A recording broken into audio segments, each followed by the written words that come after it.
I met a gypsy. Yeah, I moved over here. I was staying with after I think it's like my first, second X Games, and I was always staying with the Deegan family.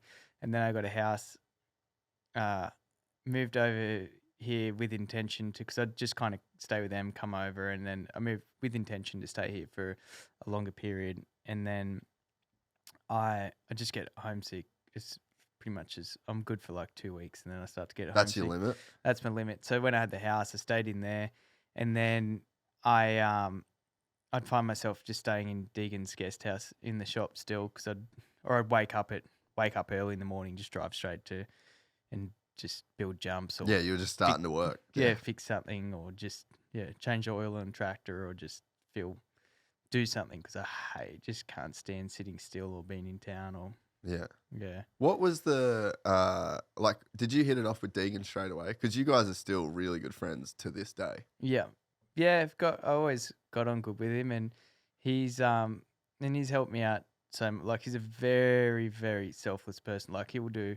People don't understand how much he's done for some people, and he's the guy that'll give you the shirt off his back. Like, he's a good dude, and I just don't know. He's always just been like someone I trust. Yeah. Immensely. I don't think people realize how cool he is, but I mean, he doesn't have that. He's got a small circle, I guess. So it's like you kind of only getting to see. Similar sense of humor too. Good sense of humor. Yeah. So it's good. But yeah, I think that was he was obviously like a pretty instrumental person in your like development, especially over here. Yeah, and he's always had work ethic. He's got a smart business brain. He's got perfect person as a mentor, I feel. Yeah, and when it comes to like the actual technical freestyle side of things, like, was he pretty helpful when it came to like just actual career stuff? Yeah, definitely. And he knows how it is. There's only a certain amount of people that know what it feels like to be in a best trick contest, sitting in front of a ramp, what's going through your head. And he's someone that's like can relate to that. Like, he knows. He's like, I know what it's like to fucking sit there, and it ain't cool. So good shit for sacking up and doing it. Yeah, yeah. So the first X Games that you win with the front flip. What was the process of learning the front flip? So why'd you even think that it could be done? I remember I tried it in the foam pit. My grandfather and dad and I built a foam pit at home, and I tried off a super kicker in there, and I was like, this isn't going to work. And I ended up getting a bit passed upside down. I was like, wow, it's possible. And then worked on that at home. And then I did it on Krusty Tour.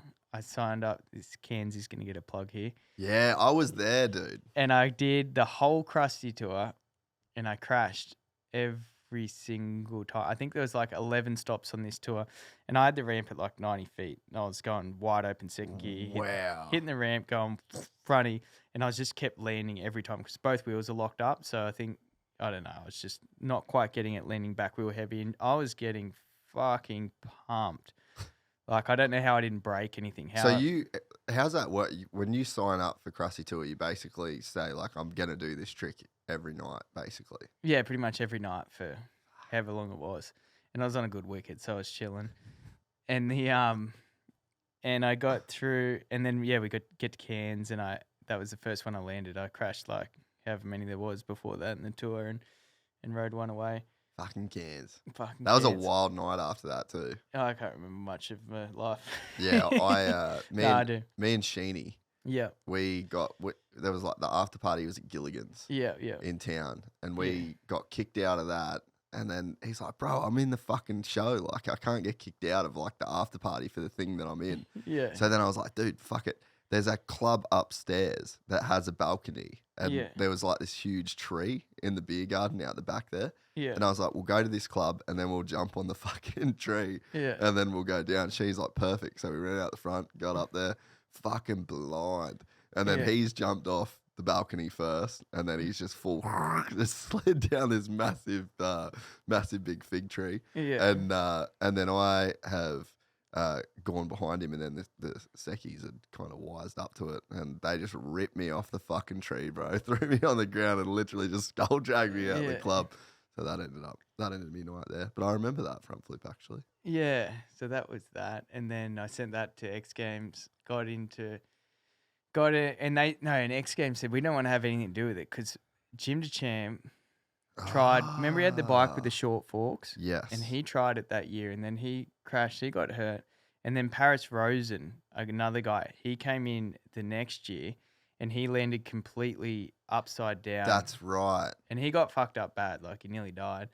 And then X Games said it can't be done in Staples Center because of the roll-in. Like, because everyone said there wasn't enough speed, or some blamed it on the roll-in. And then I said, and I built a roll-in the same height as at my house still. It's fucking huge. It's probably like 8 meters tall, like a massive, copied the one that was in Staples Center, like got a rough angle and built it, put it down in front of my ramp in the foam pit and gave myself there was only like a couple of ramp lengths in run, and then sent them a video, and then they were umming and ahhing. So then I moved over to dirt, the same setup, and did one to dirt with the roll-in. And then okay, sweet. That's crazy. I wanted to get in. Wasn't easy. Fuck, that's wild. Yeah. That's a pretty solid investment in yourself. That's called backing yourself. Yeah, that's called backing it. Yeah.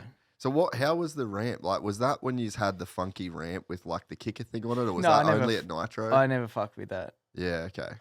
You just raw dogged it. You raw dog, yeah. Yeah, I like that. I was against those things. Yeah.